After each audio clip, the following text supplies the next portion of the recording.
24 का विपक्षी प्लान होगा ऐलान। आप वंदे मातरम नेटवर्क 10 देख रहे हैं। मैं हूं आपके साथ दिव्या सिंह। बुलेटिन की शुरुआत बड़ी खबर के साथ करते हैं। पटना से इस वक्त की बड़ी खबर सामने आ रही है, जहां पर 15 मुख्य विपक्षी दलों की बैठक है और विपक्षी पार्टियों के बड़े नेता बैठक में शामिल होंगे। पटना में विपक्ष की बड़ी बैठक, अखिलेश यादव, ममता बनर्जी बैठक में शामिल। दिल्ली के सीएम अरविंद केजरीवाल और पंजाब के मुख्यमंत्री भगवत मान भी शामिल। कांग्रेस की तरफ से राहुल गांधी, मल्लिकार्जुन खड़गे शामिल और बिहार के सीएम नीतीश कुमार ने ये विपक्ष की बैठक बुलाई है। एनसीपी अध्यक्ष शरद पवार भी बैठक में शामिल। तेजस्वी यादव विपक्ष की बैठक में शामिल और 2024 में विपक्षी गठबंधन को लेकर बैठक में चर्चा होगी। विपक्षियों की महाबैठक और 15 पार्टियों का मोर्चा, विपक्ष में हाई जोश, ये बड़ी जानकारी आप तक पहुंचा रहे हैं। जहां 2024 में विपक्षी गठबंधन को लेकर चर्चा होगी। इस बैठक में पटना से इस वक्त की बड़ी खबर सामने आ रही है, जहां पर 15 मुख्य विपक्षी दलों की बैठक है आज और विपक्षी पार्टियों के बड़े नेता बैठक में शामिल हो रहे हैं।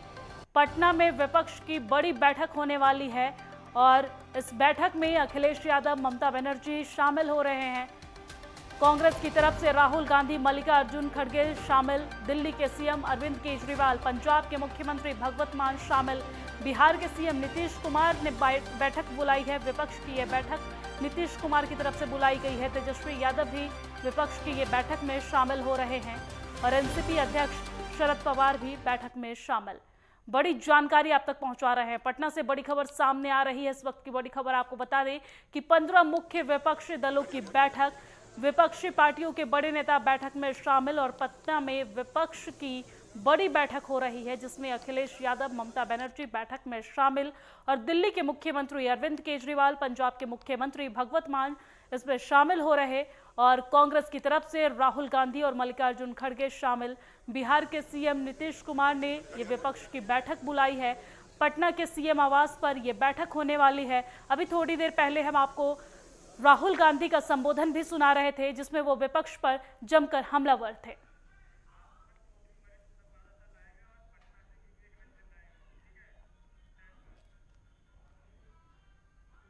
और इसी खबर पर ज्यादा जानकारी देने के लिए हमारे साथ हमारे वरिष्ठ संवाददाता राजकुमार चौधरी हमारे साथ लाइव जुड़ गए हैं। साथ ही साथ पटना से हमारे संवाददाता विवेक रंजन भी हमारे साथ लाइव जुड़ गए हैं। सबसे पहले राजकुमार, आपके पास कि आज पटना में विपक्षी दलों की ये बैठक होने वाली है, थोड़ी ही देर में बैठक की शुरुआत होगी, क्या कुछ पूरी जानकारी?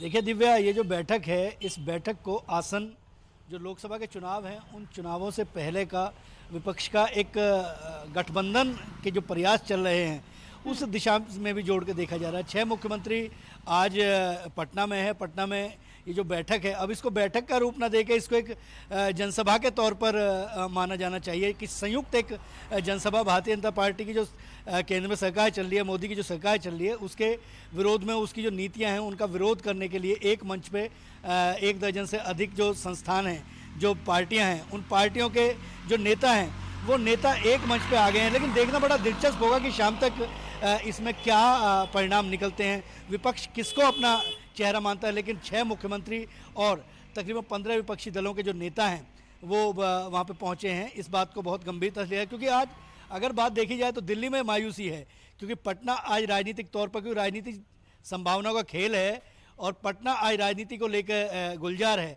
तो ये बिल्कुल कहा जा सकता है कि 6 मुख्यमंत्री वहाँ पर हैं और यदि अगर कांग्रेस के 2 मुख्यमंत्री और अगर शामिल हो जाते तो शायद 8 मुख्यमंत्री एक मंच पर पहुंच सकते थे। लेकिन कांग्रेस के मुखिया और कांग्रेस के अग्रज जो बड़े नेता हैं राहुल गांधी, उन्होंने संबोधन दिया, उस संबोधन में जिस तरीके से उन्होंने बिहार को अपना डीएनए कहा और उन्होंने उसको जोड़ने का ये प्रयास किया दिव्या कि जो यात्रा थी उनकी जो कश्मीर से लेके जो कन्याकुमारी तक की जो यात्रा थी, उस यात्रा के दौरान जिस तरीके से उन्होंने उस मंच पर उसका नाम लेने का प्रयास किया और ये बताने का प्रयास किया लोगों को कि डीएनए, कांग्रेस का डीएनए बिहार है और उस यात्रा के दौरान वो जिससे भी पूछते थे वही बताता था कि मैं बिहार से आया हूँ। तो ये एक कहीं ना कहीं अपने एक अस्तित्व को बनाए रखने के लिए, एक अस्तित्व को बताए रखने के लिए एक तमाम तरह के जो प्रयास हैं वो चल रहे हैं। लेकिन ये सारे जो दल हैं अगर इनको देखा जाए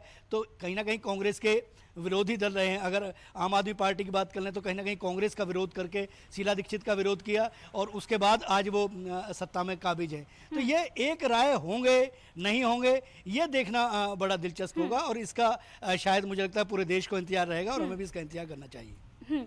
राजकुमार, लेकिन ये देखना इसलिए भी दिलचस्प होगा क्योंकि यहाँ पे 6 मुख्यमंत्री तो पहुंचे हैं, लेकिन हर कोई अपने शर्त के साथ यहाँ पर पहुंच रहे हैं। जहां पर अरविंद केजरीवाल अध्यादेश के सपोर्ट में लोगों से समर्थन मांग रहे हैं, वहीं ममता बनर्जी का कुछ अपना शर्त है, अखिलेश यादव का कुछ अपना शर्त है। यहाँ विपक्षी एक तो हो रहे हैं लेकिन हर कोई अपने शर्त के साथ एकजुट हो रहे हैं, इसलिए भी ये दिलचस्प होगा।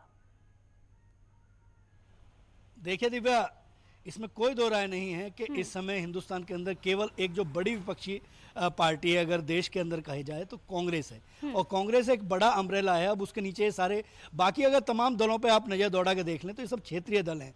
अगर बात करें हम उत्तर प्रदेश की तो उत्तर प्रदेश में जो पूर्व मुख्यमंत्री समाजवादी पार्टी के रहे हैं अखिलेश यादव, उनकी जरूर महत्वता होती है क्योंकि सबसे ज़्यादा जो लोकसभा की सीटें हैं जो 80 सीटें हैं वो उत्तर प्रदेश में आती हैं। उसके बाद महाराष्ट्र दूसरे पायदान पर है और उद्धव ठाकरे इस बैठक में पहुंचे हैं, पवार इस बैठक में पहुंचे हैं। कहीं ना कहीं राजनीतिक महत्वाकांक्षा सबके अंदर है, एक दूसरे के विरोधी हैं। तो सारे के सारे जो दल हैं वो कहीं ना कहीं कांग्रेस से लड़ते हुए दिखते हैं और कांग्रेस का विरोध करते हुए दिख रहे हैं। लेकिन क्योंकि भारतीय जनता पार्टी का विरोध करने के लिए तमाम दल अपने स्टेटों में, अगर क्षेत्रीय पार्टियों की बात की जाए तो स्वाभाविक तौर पर होंगे, लेकिन अगर एक बड़े अम्ब्रेला की बात होगी, बड़ी अम्ब्रेला के अगर नीचे आने की बात होगी और जो यूपीए था उस यूपीए को किस तरीके से इकट्ठा किया जाए, कौन मुख्यमंत्री प्रधानमंत्री पद का दावेदार होगा, किसको चेहरे को आगे लेके आएंगे या फिर सब अपने अपने एजेंडे पे लड़ेंगे, ये बहुत महत्वपूर्ण है। क्योंकि कहीं ना कहीं अगर बात की जाए भारतीय जनता पार्टी की तरफ से, उनकी तरफ से बिल्कुल स्पष्ट तौर पर है कि 9 साल से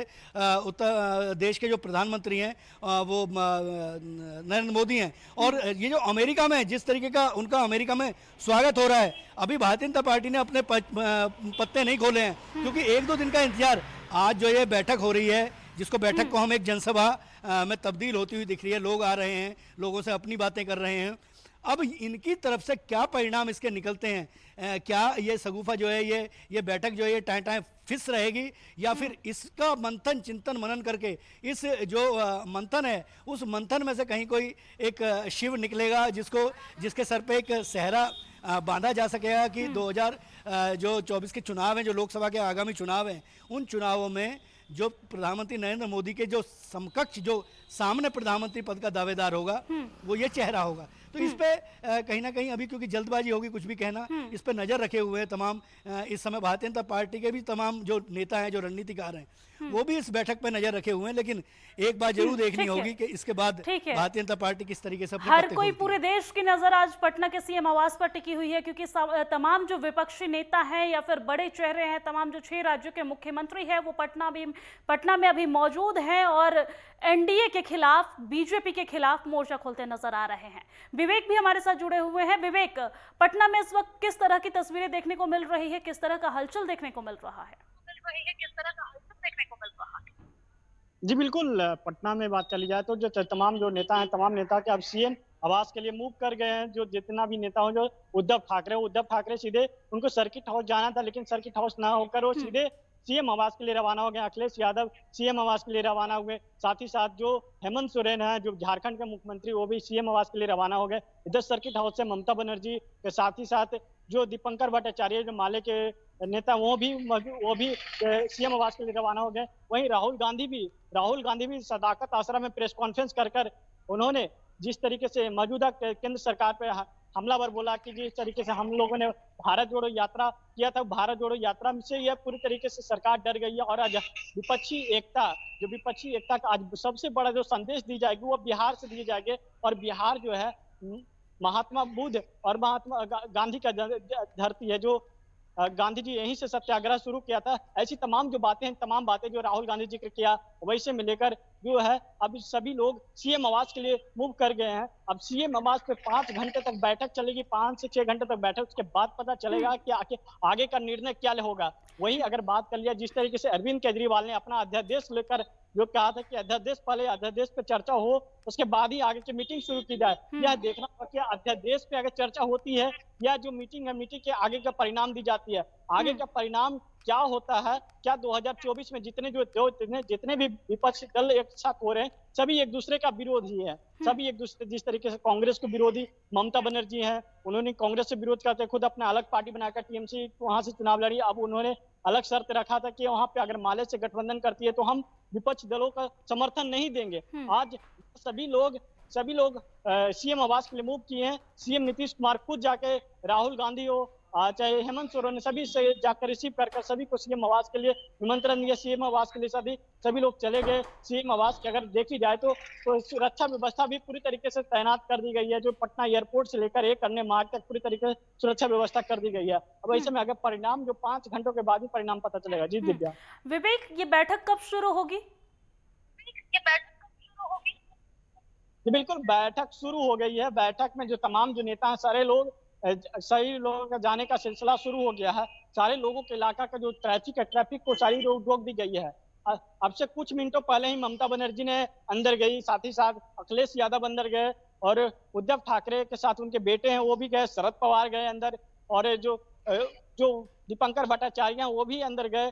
सभी लोग, जो तेजस्वी यादव भी अंदर गए। और जो साथ ही साथ बता दें कि इस मीटिंग में सबसे बड़ी जो कही जाए तो लालू यादव भी शामिल हो रहे हैं। लालू यादव भी अंदर गए हैं। लालू यादव ने देखा कि 2 दिन पहले जाकर किस तरीके से जायजा लिया था। लालू यादव भी इस मीटिंग में शामिल हो रहे हैं। अब ये देखना होगा क्या लालू यादव की बातों से किस तरीके से विपक्षी एकता होती है या न होती है विपक्षी एकता। क्या जिस तरीके से सभी लोगों का शर्त पर क्या खड़ा उतरती है सरकार या नहीं, सभी लोगों पर गठबंधन सरकार शर्त पे उतरती है या नहीं उतरती है, देखना होगा। जी ठीक है, नजर बनाए रखिए। आप लोग अपडेट्स लेते रहेंगे। शुक्रिया राजकुमार आपका हमारे साथ लाइव जुड़ने के लिए। विवेक, आपका भी शुक्रिया हमारे साथ लाइव